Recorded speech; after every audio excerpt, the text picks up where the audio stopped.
तो नमस्कार देवी और सज्जनों, क्या हाल है सभी के और सबकी पढ़ाई लिखाई कैसी चल रही है। आई होप सबकी पढ़ाई लिखाई एकदम मस्त चल रही होगी। कोरोना का बहुत खतरनाक कहर ढाया हुआ है पूरे कंट्री के ऊपर एंड इसी वजह से समवेयर आई फील कि हो सकता है कि आपके boards can be postpone.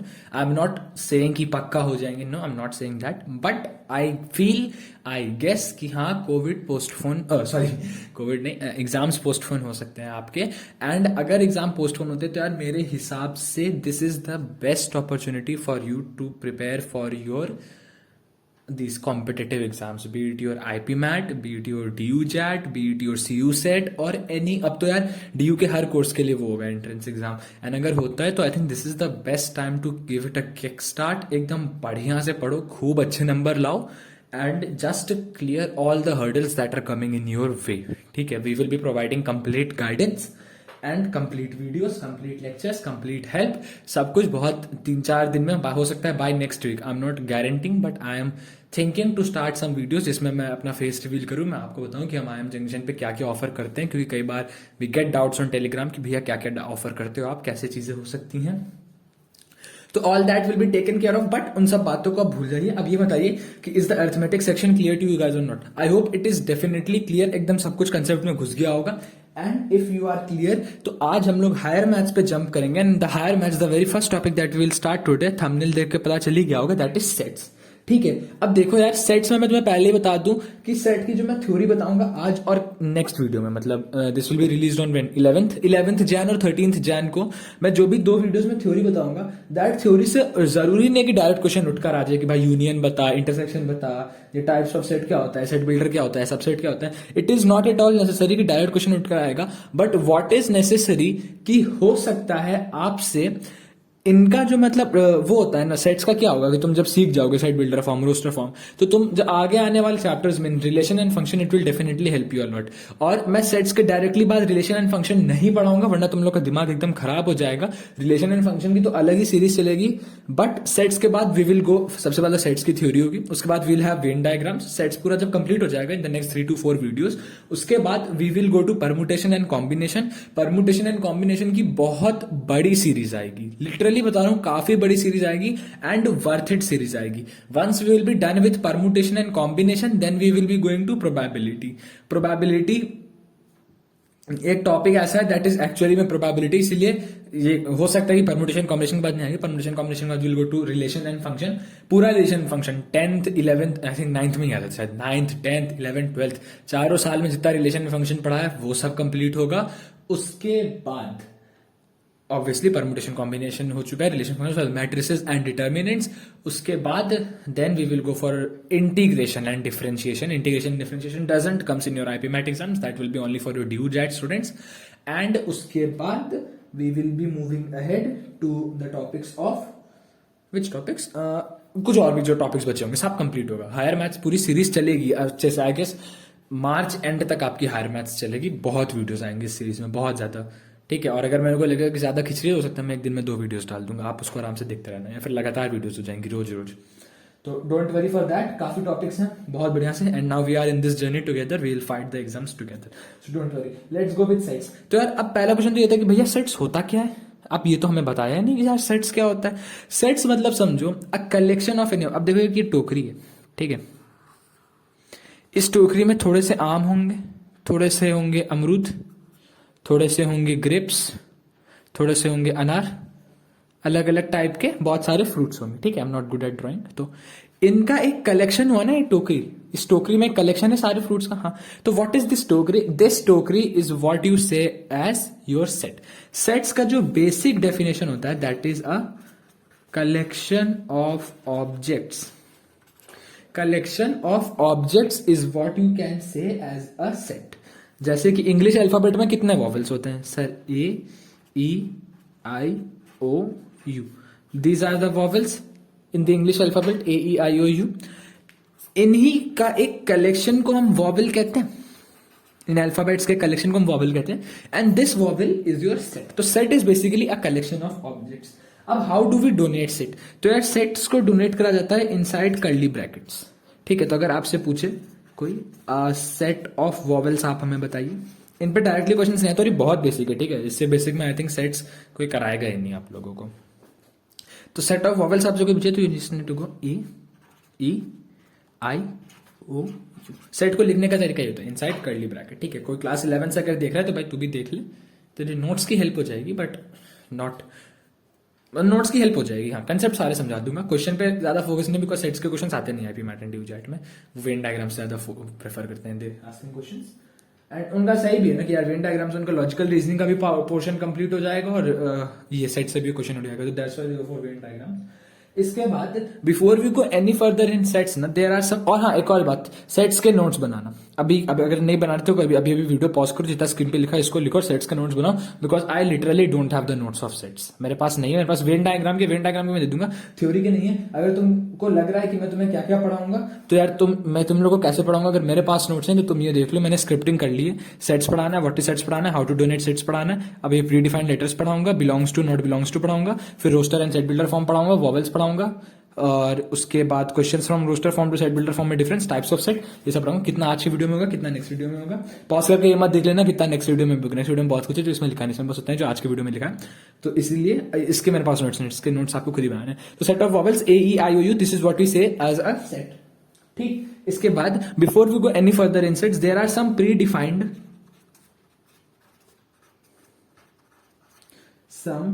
Defined letters that are used for sets। अच्छा क्या होता है, capital N, capital Z, capital Q, capital R, capital C। N is your set of all natural numbers, Z is your set of all integers, Q is your set of all rational numbers,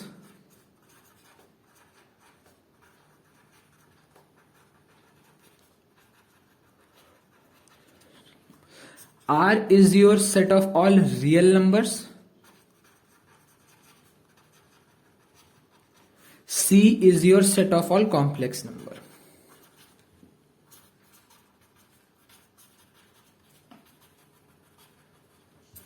ठीक है, याद रखना these letters are taken into consideration.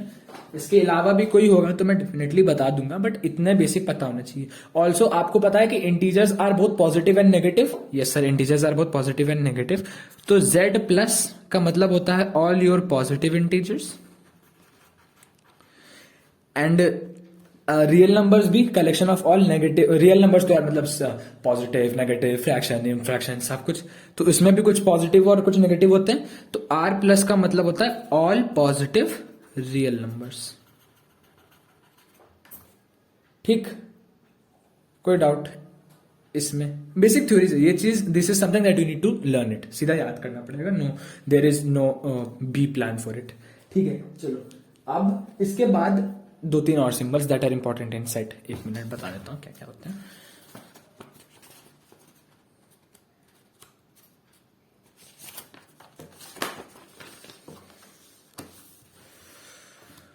हाँ, तो और कौन कौन से सिंबल्स हैं जो सेट्स में इंपॉर्टेंट होते हैं, तो the first set is that is important is belongs to, and उसको हम डिनोट करते हैं ई से। The next is not belongs to, जिसको हम डिनोट करते हैं ऐसे। ये ई मैं बोल रहा हूं, इसको ई कहते नहीं, बोल मत देना अपने टीचर के आगे। And the next is this implies for all, and next is this implies such that, ठीक है। अभी के लिए ये बेसिक 4 सिंबल्स आप याद कर लीजिए, और भी कोई अगर नीड होगी ना तो मैं तो कहूंगा जहां पे भी अपने नोट्स बना रहे हो वहां पे 2-3 स्पेस छोड़ दो, as more we will go to the lecture. अगर कोई और सिंबल होगा जो मैंने नहीं बताया मैं बता दूंगा, क्योंकि कई बार रहता है कि नहीं याद रहता, बट अभी इतना याद रखो। बिलोंग्स टू मतलब suppose if we have a set named ABCD, ठीक है, सी थोड़ा छोटा हो गया, ABCD। तो इसमें आप देखो A is in this set, B is in this set, C is in this set, D is in this set, yes. तो आपका अगर मैं इस सेट का नाम दे दूं यश, ठीक है, Yash is the name of the set, इसमें मैंने ABCD रखा, यश इज माय नेम इसलिए। तो अपना A बिलोंग्स टू यश है, हाँ सर। तो ये याद रखा that A always belongs to Yash,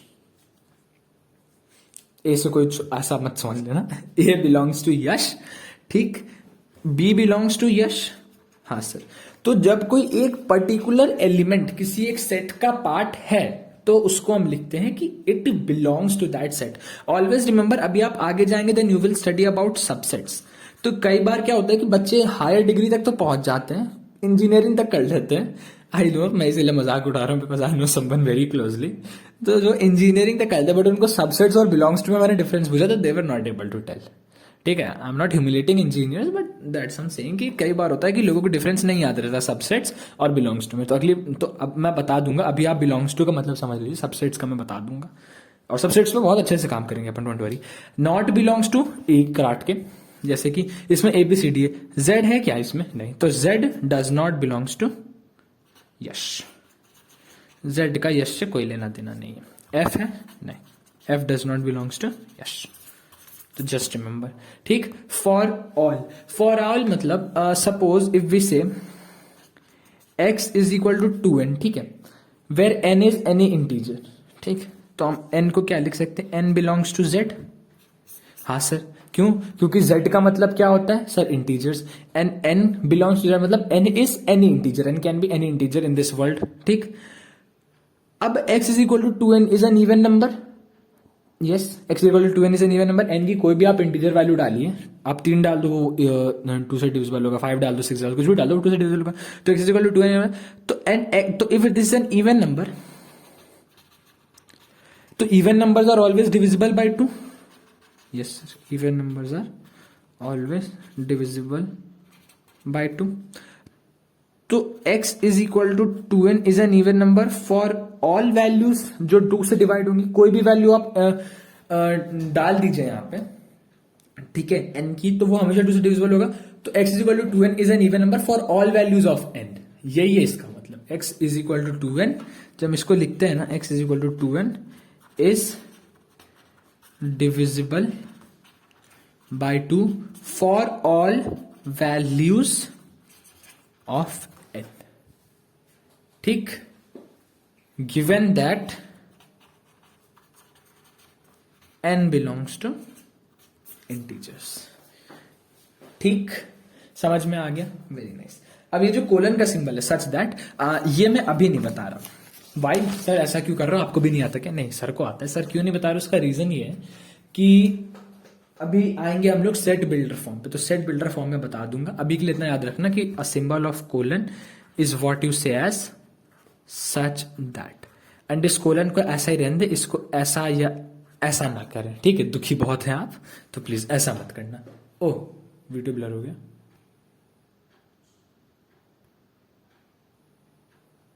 yup, is it okay? No it's not, wait I will pause it. या अब नहीं होगा।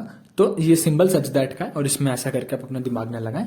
इसके बाद we are going to the roster and the set builder form. अच्छा, यस सर। तो sets को donate करने के 2 तरीके होते हैं। नंबर 1 बीइंग रूस्टर फॉर्म, इसकी स्पेलिंग मुझे आज तक नहीं आ रही, बताओ। 11th पास कर लिया, 12th पास कर लिया, DU में आ गया, फर्स्ट सेमेस्टर के एग्जाम दूंगा 1 महीने बाद, लेकिन मेरे को आज तक रूस्टर फॉर्म की स्पेलिंग नहीं आती, पता नहीं सही है या नहीं, डोंट जज मी ऑन दैट, ठीक है। तो this is your roster form, and roster form के साथ दूसरा कौन सा होता है? दूसरा is your set builder form.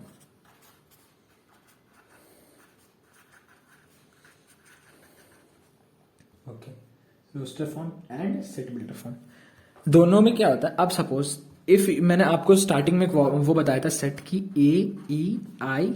AEIOU, this is a set of vowels. तो जब आप इसको इस तरीके से लिखते हैं ना, directly in the form of a set, तो it is called as a roster form, ठीक है। Suppose I give this set a name of, क्या नाम दूं? के दे दूं? चलो, के से कुछ है नहीं वैसा, बट मैंने ऐसे दे दिया। तो के इज इक्वल टू AI। तो ये इस सेट को अभी हमने ऐसे लिखा है ना, तो ये एक आपका रोस्टर फॉर्म है, ठीक है। The next set builder form, जैसा नाम कह रहा है ना सेट बिल्डर फॉर्म, तो मतलब वो एक स्टेटमेंट में रहता है, एंड उस स्टेटमेंट को आप जब भी रीड करते हो ना, तो आप उससे एक सेट को बिल्ड कर पाते हो, ठीक है। उसको पढ़ के ही आपके दिमाग में एक सेट इमेजिन होने लगता है कि हाँ भाई ये ऐसा ऐसा दिखेगा। तो वो कैसा दिखेगा मैं वो बता देता हूं कि सपोज आपको एक वही इवन नंबर वाला भी एग्जांपल लिया। अब देखो, अच्छा ये सारे एलिमेंट्स है ना, इनको हम कुछ भी element AEIOU, these are some element, any arbitrary element. और पूरे मैथमेटिक्स की दुनिया में आर्बिट्री एलिमेंट मानने के लिए एक भाई ने हमेशा से राजगद्दी थाम रखी है कालीन भैया की तरह, और वो है X, ठीक है, हाँ, आप कोई भी आर्बिट्री एलिमेंट मानते हो, ऐसा हो ही नहीं सकता आपने एक्स को कभी इंक्लूड ना किया हो। ठीक, और इसीलिए मैथ्स को भी आज तक अपने एक्स की वैल्यू नहीं पता चली, तो तुमको क्या पता चलेंगी। Leave that, a very lame mathematical joke. तो अब सपोज एक और सेट के, अच्छा के तो हो चुका, let me take it as M. M, ठीक है, एम क्या है, एक्स सच दैट, अब देखना सच दैट का सिंबल आ गया, x such that x is a natural number, x is a natural number and x is equal to 2n for all n belongs to, ठीक, ये for all का symbol है। For all ऐसा मतलब are जैसे नहीं बनता, for all is actually like this, उल्टा ए। ठीक है, वो मेरा पेन वहां पे लीक हो गया, वो ऐसा हो गया, बट वो ऐसे बनता है उल्टा A, this is your A, this is your for all. ठीक है, याद रखना। अच्छा, हाँ, तो x such that x is a natural number and x is equal to 2n for all n belongs to n। अब मेरे दिमाग में पहली चीज क्या है, पहली चीज मेरे दिमाग में कि x is a natural number. ठीक है, अब फिर मैंने देखा x is equal to 2n, मतलब कि x जो है वो एक इवन नंबर के फॉर्मेट में लिखा गया। आप किसी भी इवन नंबर को 2n से ही डिनोट करते हो। हाँ, for all n belongs to n, मतलब कि छोटा n बिलोंग्स टू कैपिटल, मतलब कि n कैपिटल n क्या होता है मैंने बताया तुम लोग से, कैपिटल n का मतलब होता है नेचुरल नंबर्स। तो x, तो n की जो वैल्यूज है वो नेचुरल नंबर में कुछ भी हो सकती है। Natural number are starting from 1, तो 0 1 2 3 4 5 6 7 8, इसमें से कोई भी वैल्यू मैं n में डालूं तो मेरे को x की जो वैल्यू मिलेगी, isn't I getting imagining a figure in my mind कि हाँ यार ये इवन ही होगा, what ever it will B, it will remain even. ठीक, तो अब x लिख दिया तो सर x तो एक ही वैल्यू नहीं, x यहीं पे आर्बिट्री है, इसीलिए x अपनी वैल्यू चेंज करती रहता है, जैसे कि 2 4 6 8 10 एंड सो ऑन। ठीक है, समझ में आया, कुछ घुसा, थोड़ा सा तो घुसा होगा ना यार, अंतर तो पता चला कि रूस्टर फॉर्म में हम ऐसे लिखते हैं, सेट बिल्डर फॉर्म में हम एक स्टेटमेंट की तरह लिखते हैं। डोंट वरी, अभी एग्जांपल्स लेंगे उससे आपको क्लियर हो जाएगा। तो now I will pause the video and then we will discuss some questions और सम एग्जांपल जिसमें आपको roster form to set builder form and set builder form to roster form clear हो जाए। हाँ जी, तो ये आपका क्वेश्चन है और 3-4 क्वेश्चन है, तो सबको करते हैं, कंसेप्ट बिल्ड होगा। X such that x is letter of a word proportion. ठीक है, तो इसको ये अपना उसमें सेट बिल्डर फॉर्म में, इसको अपने को रोस्टर फॉर्म में लिखना है, तो इसमें सबसे पहले पी आ जाएगा। Set X is a letter of, तो एक्स एक एक वर्ड पे वो होगा। जिसने इसने पाइथन पढ़ी होगी, ये मतलब जिसने इसने कंप्यूटर पढ़ी होगी उसको लूपिंग पता होगा। तो जब हम लिखते हैं ना, अगर कंप्यूटर नहीं पढ़ी तो कोई बात नहीं, for I in suppose this list and if I write it Yash. ठीक है, तो क्या होता है फॉर आई इन यश का मतलब क्या होता है, आई सबसे पहले वैल्यू लेगा वाई, फिर प्रोग्राम को एग्जीक्यूट करेगा taking the value of I as Y, फिर दोबारा चलेगा एंड इस बार आई की वैल्यू होगी ए, फिर तो it will execute the value of program taking it will execute the program taking value of I as A, फिर वो उसके बाद दोबारा आई चलेगा और वैल्यू लेगा S. Same goes here, X such that x is a letter of word proportion, तो सबसे पहले उसने एक्स की वैल्यू ली पी। नेक्स्ट वर्ड क्या है, आर, उसने लिया। नेक्स्ट वर्ड क्या है, ओ। दोबारा क्या है, पी, तो उसने देखा कि यार पी में ऑलरेडी ले चुका, तो मैं दोबारा नहीं लिखूंगा। नेक्स्ट क्या है, ओ, दोबारा ले चुका है। आर ले चुका है। टी नहीं लिया तो इट विल टेक टी। आई ले लेगा। ओ ले चुका है, एन नहीं लिया। तो this is how this set will be written in the roster form. Protein is your answer. Spelling गलत है, गलत है, हाँ गलत है। तो चलो, what is this, X such that, इसको भी वापस से इसी में रोस्टर फॉर्म में करना है। X such that x belongs to z and mod of x is less than 2।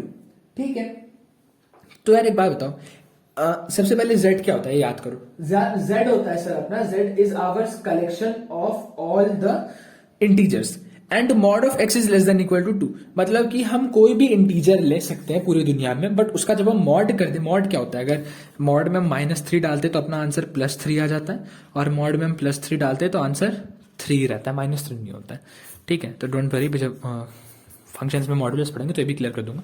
तो mod of -3 is +3 and mod, तो इतना पता है। तो मैं कौन कौन सी वैल्यू ले सकता हूँ, I can take the values only -2 -1 0 1 and 2, -2 -1 0 1 and 2। ये बच्चों वाला कंसेप्ट है, ये तो क्लिक करना चाहिए। -2 का मैं मॉड रखूंगा तो it will be 2, it will be less than और इक्वल टू 2। -1 का मॉड करूंगा it will be 1, it will be less than equal to 2। 0 का मॉड करूंगा तो वो तो छोटा ही है। 1 का मॉड करूंगा it will remain 1 and less than equal to 2। 2 का मॉड करूंगा it will be equal to 2। तो यही 5 अपने पास वो वैल्यूज है। ठीक, याद रखना है चीज, -2, -1, 0, 1 and 2. These are the only values that we have. X such that x belongs to z and mod of x is less than equal to 2. ठीक, और कोई वैल्यू इसके अलावा है नहीं. x such that x is equal to n upon n square plus 1. ठीक, अगर मैं n की वैल्यू 1 ले लूं, n की वैल्यू अपने को लेनी है 1, 2 और 3 तक हम ले सकते हैं. 1 से 1 और 1 से बड़ी और 3 और 3 से छोटी वैल्यूज के बीच में, तो अपने को लेनी 1, 2 and 3. n can be equal to 1, n can be equal to 3 and उसके बीच में जो वैल्यू 2 आती है. 1 ले लिया, n की value it will be 1 upon 1 का स्क्वायर प्लस 1 दैट इज 2. 2 ले लिया, n की value 2 upon 2 square plus 1 that will B 5. 3 ले लिया, n की वैल्यू 3 अपॉन 3 स्क्वायर 9 प्लस 1 10. ठीक, these are the 3 values that we have got. Are these 3 values correct? Yes, sir, these 3 values are correct. What's the next? X such that x belongs to z and x square is less than 20. इसको मैं यहाँ लिखता हूँ. x square is less than 20. मतलब कि आप सारे number लीजिए, लेकिन उसका स्क्वायर करना है वो 2 से छोटा होना चाहिए. ठीक है. -4 का स्क्वायर क्या होता है? 16. 2 से 20 से छोटा है? Yes sir. -5 का स्क्वायर 25. 20 से छोटा है? No sir. तो अपन वैल्यू ले सकते हैं -4, -3, -2, -1, 0, 1, 2, 3, 4. इन सारी वैल्यूज को हम ले सकते हैं. ठीक, x belongs to z, x square is less than 20 और x की वैल्यू पहले -4 होगी, फिर -3 होगी, -2 होगी, -1 होगी. x सारी वैल्यूज का कलेक्शन को हम सेट कहते हैं. ये हो गए सारे अपने पास थे. एक सेट बिल्डर फॉर्म में, उसको हमने रूस्टर फॉर्म में कन्वर्ट किया. Next we have a set in the roster form and we have to convert it in the set builder form. ये सिर्फ डेफिनेशन क्लियर करने के लिए बता रहा हूं. अगर किसी को आते तो he could have just skipped the video and it's completely fine. It's completely fine because this is very easy. इसमें क्या देखो, यहां पे जो भी वैल्यू है ये उससे एक वैल्यू बड़ी है. यहां पे जो भी वैल्यू है denominator is 1 plus that value.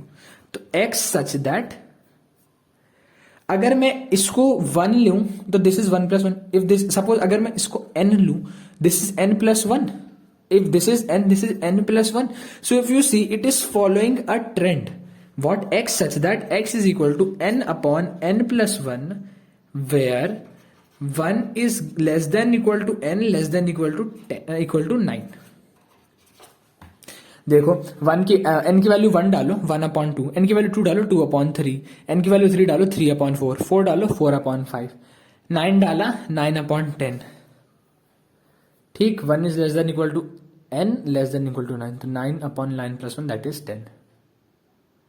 ठीक, गॉट इट? कोई doubt? Very good. This was all for the set builder and roster form. And now we are going to the next topic. मैं heading में देख लेता हूँ क्या है next topic. Our next topic is types of set and उसके बाद अगर time बचता है then we will go for theorem of subsets. तो ठीक है, let's start the types of set. But I'll just change the page. हाँ जी, तो इससे पहले हमने सेट का रिप्रेजेंटेशन देखा. 2 तरीके में उसको रिप्रेजेंट कर सकते हैं, roster form and set builder form. Now we are coming to types of set. So the first type of set is an empty set. मतलब कि एक सेट जिसमें कोई वैल्यू हो ही ना, कलेक्शन नहीं हो. तो एक एम्प्टी सेट को डिनोट करने का अपने पास 2 तरीका है. कर्ली ब्रेसेस बना दो और उसमें कोई वैल्यू नहीं. ऑब्वियसली बात है, एम्प्टी सेट है तो इसके अंदर कोई वैल्यू नहीं होगी. फर्स्ट तरीका is this. Second way is phi. Phi का सिंबल पता है? नहीं, इट्स वेरी गुड. नहीं पता तो ये डाल लो. फाई का मतलब होता है empty set. Sir empty set हम डिनोट कैसे करते हैं? देखो यार, रूस्टर फॉर्म में तो ऐसे ही डिनोट करते हैं बिकॉज आपको दिखाना है. और हाँ, एक गलती, ये कभी भी एम्प्टी सेट नहीं होता है. ठीक है, अगर तुमको लग रहा है कि तुम सेट के अंदर 5 डाल दो and it will be an empty set, no, it will be taken up as an element. फिर वो 5 को एक एलिमेंट मान लेगा. सिर्फ जब 5 लिखा हो या सिर्फ जब एम्प्टी वो कर्ली ब्रेसेस बनो तब समझ लेना कि दिस इज अ सेट. ठीक है, एम्प्टी तो empty but this is a set and 5 तो 5. ठीक, एम्प्टी सेट को ऐसे डिनोट करते हैं. अच्छा, इसके अलावा ये तो हो गया अपना टाइप्स ऑफ सेट में पहला एम्प्टी सेट. तो यार जब भी रूस्टर फॉर्म में डोनेट करते तो ऑब्वियसली बात है ऐसे ही डोनेट करते हैं. Coming to the second part, that is not your roster form, that is your set builder form. तो उसमें हम डोनेट करते हैं suppose x such that x is greater नहीं, हाँ, फिर x is less than 5 and greater than 6 where x belongs to natural numbers. ठीक, अब देखो नेचुरल नंबर्स क्या होते हैं सर? 1 2 3 4 5 6. 1 से स्टार्ट होते हैं. 1 2 3 4 5 6 7 एंड सो ऑन कंटिन्यू. अब देखो x जो है उसको 5 से बड़ा होना है, 5 से बड़ा होना है यानी कि 6 7 8 9 में से हम कोई नंबर ले सकते हैं, और उसको 6 से छोटा रहना है यानी कि 5 या 3 में से। अब भाई 5 से बड़ा रहना और 6 से छोटा रहना, ऐसा कोई नेचुरल नंबर एग्जिस्ट करता है दुनिया में? नो सर, ऐसा कोई भी नेचुरल नंबर एग्जिस्ट करता ही नहीं है। What exist is just your, मतलब वो डेसिमल टाइप्स या rational numbers exist 5.1 5.2 and so on, but natural number कहीं भी नहीं। तो this is how you donate N empty set in a set builder form. ठीक है, सिंबल दोनों बता दिए, ये और ये होते हैं, ये वाला सिंबल मत करना, गलत होता है। What is the next? Next is a singleton set. Singleton set क्या होता है? जब एक सेट में सिर्फ एक एलिमेंट हो। ठीक है, एक सेट में सिर्फ एक एलिमेंट हो, जैसे ए या फिर 3 या फिर 5, सपोजिंगली कोई भी सेट जिसमें बस एक एलिमेंट हो, that is your called as a singleton set. इसके अलावा अगर उसमें लिखना चाहो सेट बिल्डर फॉर्म में तो भी बता देते हैं। सेट बिल्डर फॉर्म में x such that x belongs to natural numbers and x square is equal to 9। अब एक्स स्क्वायर इक्वल टू 9 में एक्स की कौन कौन सी वैल्यू एग्जिस्ट करती है? सर एक्स की वैल्यू एग्जिस्ट करती है +3 और -3, लेकिन -3 तो अपना नेग्लेक्ट हो जाएगा। Why? Because x belongs to natural numbers, तो हम सिर्फ +3 को लेंगे। तो इसका answer is 3। Again singleton set, that's how we define a singleton set. एक सेट इसमें सिर्फ एक एलिमेंट हो। पहले हमने बताया that in the form, in the type of ये roster form, and now here in a set builder, here in a set builder form. ठीक, चलो what is the next set? तो यार नेक्स्ट सेट इज अ कोई part नहीं है set का, मतलब, बट हाँ it is a type of set only, we consider it. That is your finite set. Finite set क्या होता है? फाइनाइट सेट ये होता है जहां पे आपको पता हो कि बस इतने ही एलिमेंट्स हैं। जैसे कि एक सेट ऑफ वॉवेल्स ही ले लो, तो यू नो कि it will B A E I O U। ठीक है, यू ऑलवेज नो दैट,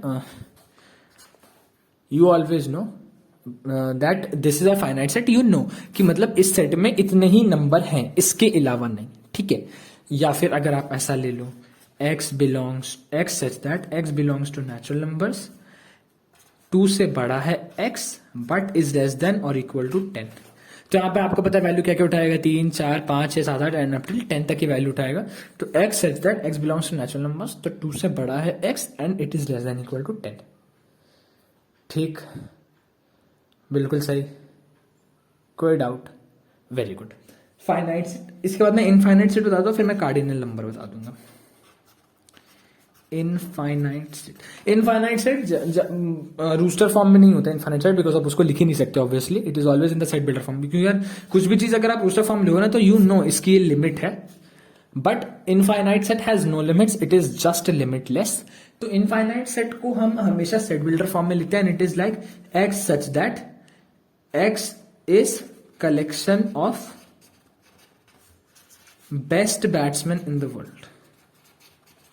ठीक है, अब यार भले ही सचिन कितना भी अच्छा हो, कोहली कितना भी अच्छा हो, रोहित भाई कितने भी अच्छे हो, but we do not know कि मतलब they are the best obviously, but उनको हम कलेक्ट नहीं कर सकते। डिविलियर्स हो गया, धोनी हो गया, कुमार संगकारा हो गया, महिला जयवर्धन हो गया, अभी मैंने देखा बुमराह ने एक दिन छक्का मारा, तो बुमराह भी एक बेस्ट बैट्समैन हो गया। तो हो सकता है मैं भी सबसे बढ़िया बैट्समैन हूँ, वैसे मैं बॉलर हूँ, बट तो वी डू नॉट नो ना what is the collection of the best batsman in the world. It is infinite, आप गिन ही नहीं सकते यार, इतने साल से क्रिकेट खेला जा रहा है, इतने साल आगे तक खेला जाएगा, आप गिन सकते हो क्या? बिल्कुल नहीं गिन सकते। बहुत सारे बैट्समैन है, बहुत सारे बैट्समैन गए, युवराज सिंह आया, गौतम गंभीर आया, वीरेंद्र सहवाग आए, सचिन तेंदुलकर आए, बैट्समैन आए, बैट्समैन गए। तो you can not just collect how many are the best batsman in this world. ठीक है, this is your infinite set when you don't know. अच्छा, अब एक और चीज very important, that is your cardinal number of a set. ठीक है,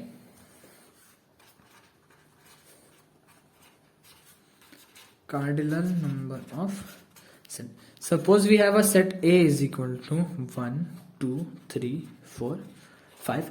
इस सेट में 5 एलिमेंट्स है, तो when we have n of A is equal to 5, इसका मतलब this n is what you say as your cardinal number, कि उस पर्टिकुलर सेट में जो भी इस ब्रैकेट के दिस इज n, और इस पर्टिकुलर सेट में जिस भी सेट के आगे लगा उसमें कितने एलिमेंट्स है। तो आप इसमें देखो 1 2 3 4 5 5 एलिमेंट्स है।